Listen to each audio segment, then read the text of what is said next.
Hi, I am a surface designer and illustrator. I'll walk you through steps for turning your logo into iPad stamps. So branding can be a much more natural part of your creative process. It was created originally on Procreate 4, but also I've updated the content to show you how to achieve the same result in Procreate 5. Let's get to it. All right, let's get started. If you have the program open, you want to create a custom-sized canvas. For the brush making purpose, we want a really big, giant square. The reason why we want square is because if it's a rectangle, automatically when we make a brush, Procreate will stretch it to a square. That will bring a lot of distortion to your logo, which you don't want.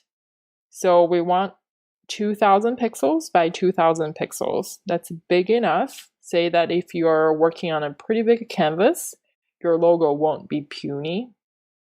Well, of course, unless you choose to. So we're going to start with 2000 pixels by 2000 pixels and hit create. You want to start out by using a pretty dark color for the contrast, and then use whatever brush you feel comfortable writing out your name or your brand name. I'm just gonna write the word logo here. Increase the size a bit and write out the word logo. If you need more time, feel free to pause the video and come back later. But the goal here is not to be perfect. And then you want to center this as much as you can. It doesn't have to be dead on, but it's nice if it's in the middle. It will just give you more control later. If you want to simplify the process and just type it out, you can do that as well. I'm just going to hide this layer for now and create a new layer to show you how it works.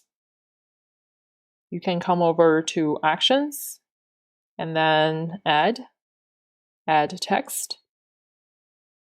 I'm going to write out the word logo again.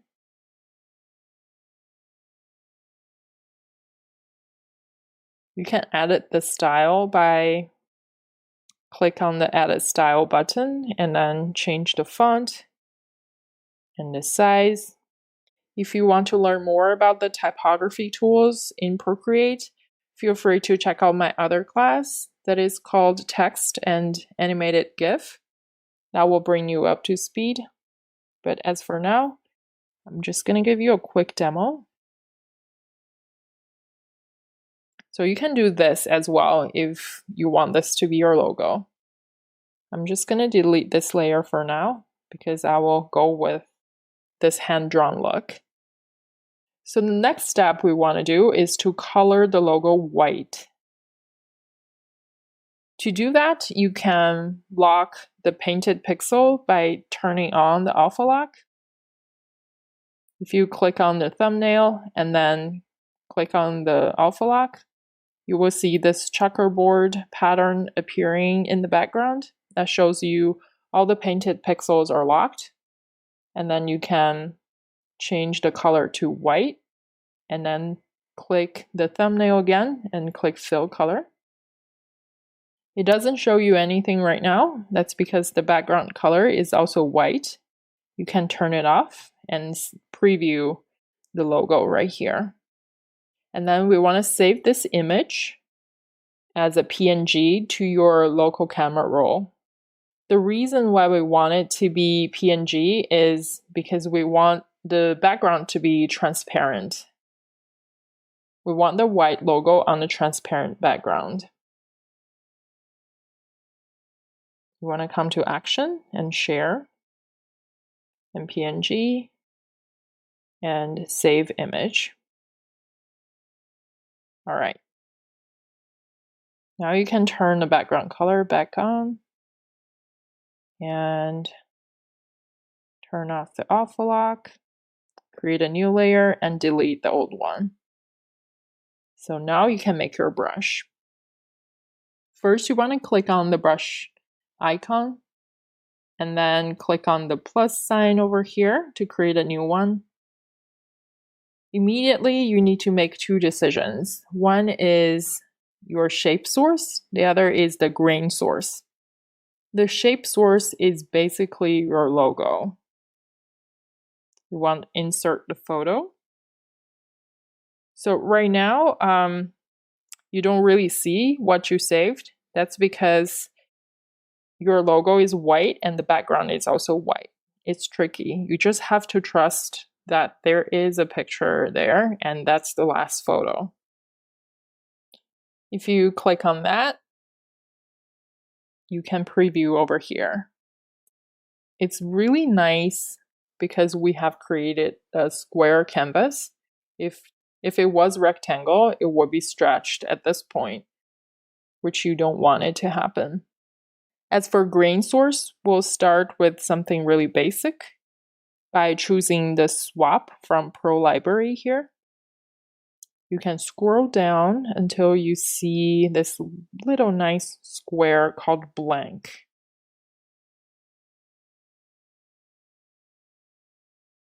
And now you can see the preview. It doesn't look anywhere close to a stamp. That's because we need to do just a couple more things. First, you want to come over to stroke and you want to turn the spacing all the way up, so the logos are not right next to each other. And then you can come over to general and scroll down and see the size limits. Under that, you want to turn the max level all the way up. And then scroll back up and turn on Use Stamp Preview. That will basically center your logo. And you want to turn the preview up and down. It's up to you. It doesn't really change how big your brush size default is. It just gives you a better view. And you can change the brush name to whatever you want. I'm just going to name it as Logo Test. And click Done. Now let's test it. I'm just going to click on the brush and give it a different color. And then adjust the size. You can already preview the logo, which is pretty nice. And maybe at the corner over here. Ooh, that's pretty cool. You can change the size of the logo by changing the brush size. It's pretty intuitive. If you want to change your stamp color, you can just change the brush color. That will give you a different appearance. Just like any other layer, you can turn the opacity up and down and change the blending mode.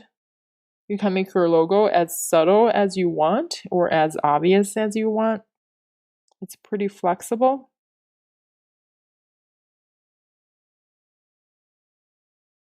You can also change the texture of the logo. For example, here, we just have a pretty plain, crisp look. If you want to add a little paper texture, you can click on your logo brush and then click on Source, swap from Pro Library, scroll all the way down and select Dirty Paper. That will give it a little paperly texture. Let me just turn this up a little bit so you can see better. As you can see, there's transparency texture happening over here. It's a little bit hard to tell because our logo here is pretty thin. I'm going to show you what I have over here for my own stamp. This is a pretty classic inky stamp that will show the texture a lot better. As you can see, here is what I have. I was trying to mimic the artist stamps from Chinese painting hundreds of years ago. I like how it looks. And this one has a frame. And this guy is all in one line, just a different variation of my logo. And this is just a plain logo without any framing. Sometimes I like to put my stamp against the contour of my artwork. So I bent this a little bit in Illustrator using the warp tool.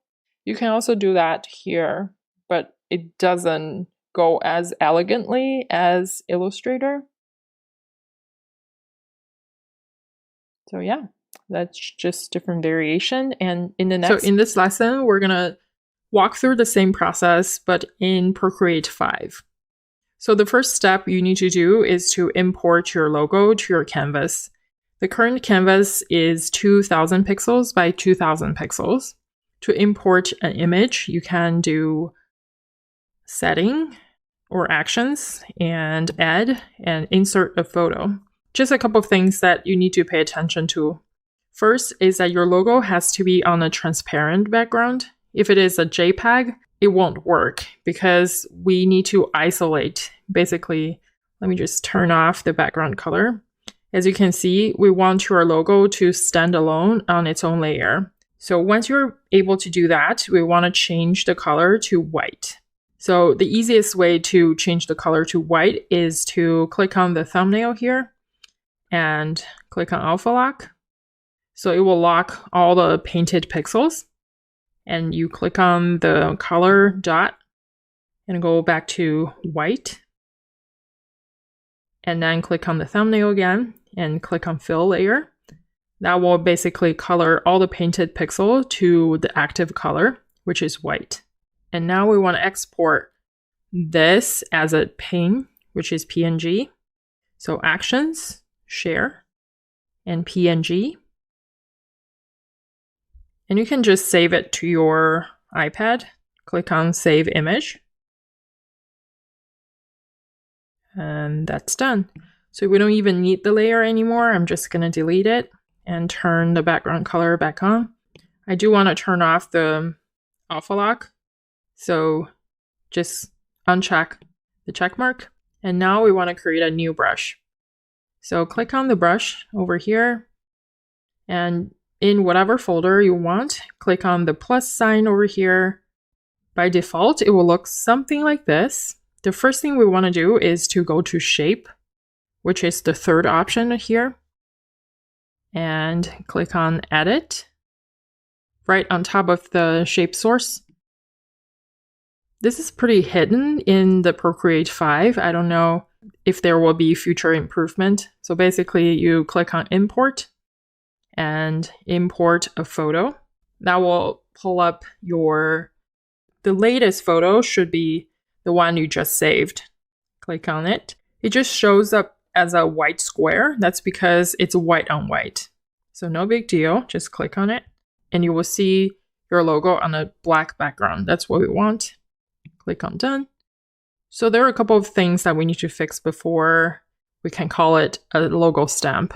So click on the stroke path, the first option, and turn the spacing all the way up because ultimately we just need one logo per artwork. We don't want a bunch of logos sitting right next to each other. That's why we want as much space as possible.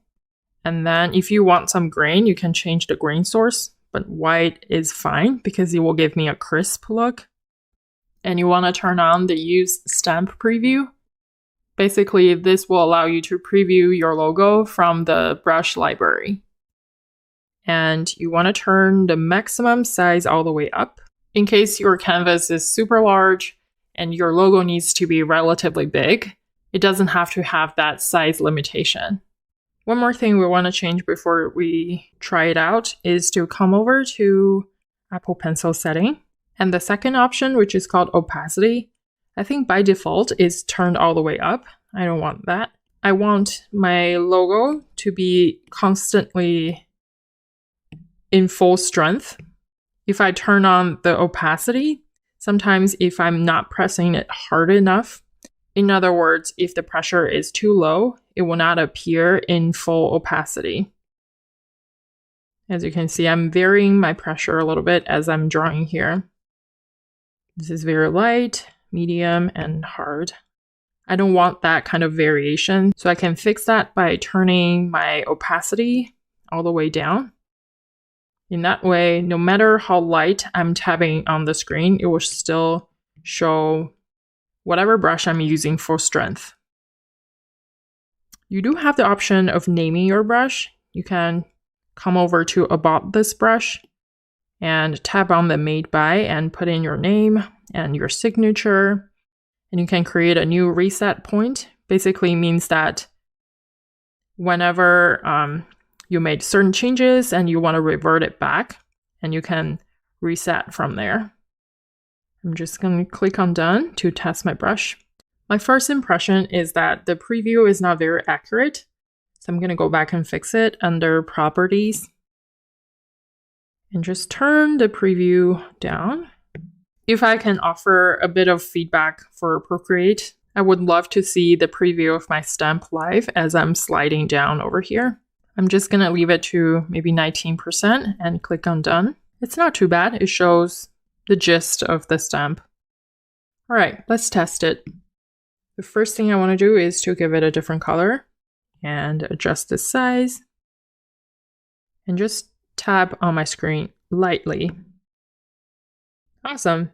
Now we have a brush created in Procreate 5. If you're interested in making inky frames like over here, I'm going to show you how to do that in this lesson. So first, say that you have your logo on its own layer, and then you want to create a separate layer for the frame. I've created a bunch of guides for you to use. I'm just going to demonstrate how to use them with one of the examples. So first, I want to save it to my iPad and then import it by clicking Actions, Add, Insert a Photo. It has already been imported over here, so I'm just going to click on it. It is a square, so there's no stretching happening over here. I want to move it all the way down. And then I'm going to make it a little bit bigger. Zoom out a tiny bit and then keep repositioning.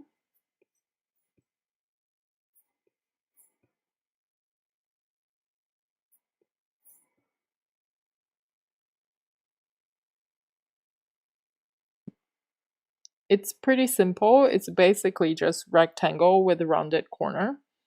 It serves as a guide when you do the inky frames. I want to create a new layer at the very top and choose a pen that is a little bit dry. So I want to turn the opacity down so that I can just barely see the guide. And I want to use the same color as the logo. And then just start drawing. As I draw, I want to vary the pressure of my pen so that it looks more realistic as like inky frame.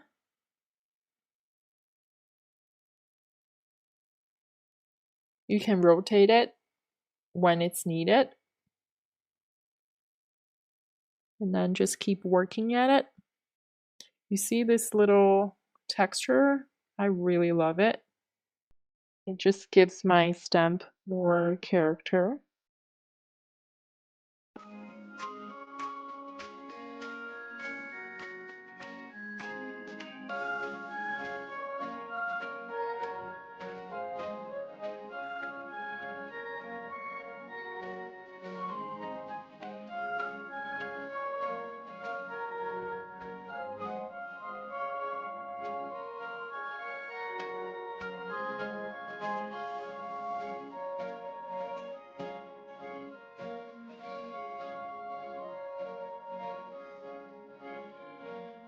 So now I have the inky frame traced.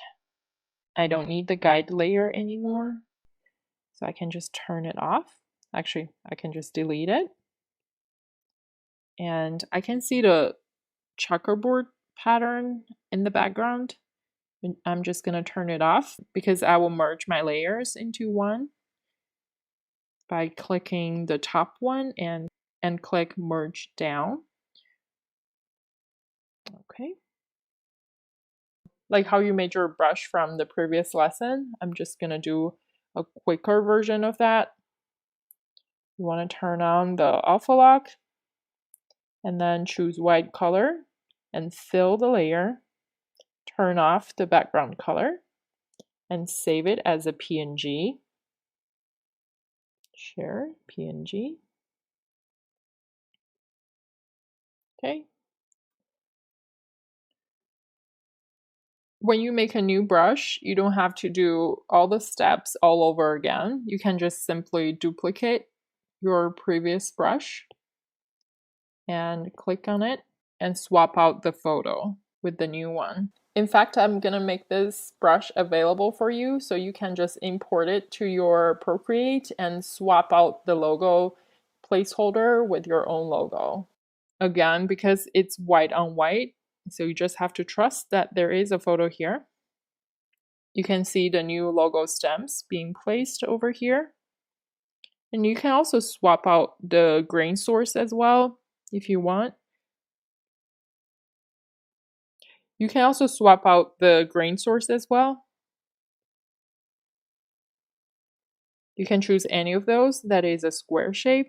I'm going to go with the pastel paper and see how it works. Okay. I'm going to turn the background color back on, create a new layer, and delete this previous logo layer. Give it a different color. Make sure I have the right logo stamp selected and stamp it over here. This one is really quiet. As you can see, there is very light texture. So when that happens, you can also invert the grain. When the wider the source is, the darker your stamp will be. I don't know the logics, but that's how it works. Ta-da! It's the same grain, but much darker and true to the color that we selected. I know the knowledge doesn't come naturally to us, but the more you practice, the more you get to know the program and the easier it gets. Over here is a quick illustration sample that I created. Say that before I post it to Instagram, I want to add my logo somewhere. And I can sample the color so that the logo doesn't look too out there. And then select one of them. I like this inky frame, so I'm just going to select this one and stamp it right there. Like any graphic object, you're able to resize it and reposition it.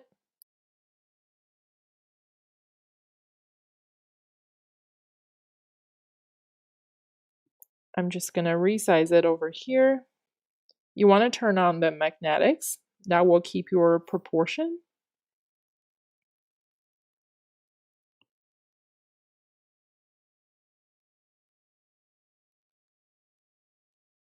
Okay, this is fine.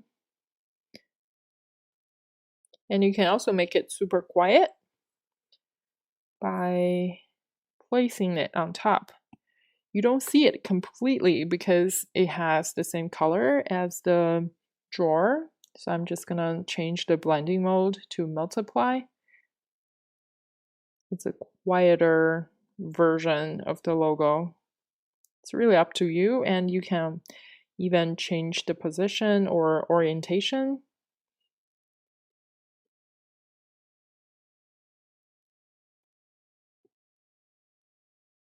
If you want to turn off the snapping, you can turn the magnetics off.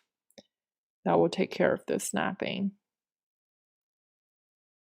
And whenever you want to color the logo, you can lock it. You can alpha lock it first, and then select your new color, and then fill layer. There you go. I hope this can turn into a fun, natural part of your creative routine. So instead of taking your artwork somewhere else to add your logo, you can just do it right here on your iPad.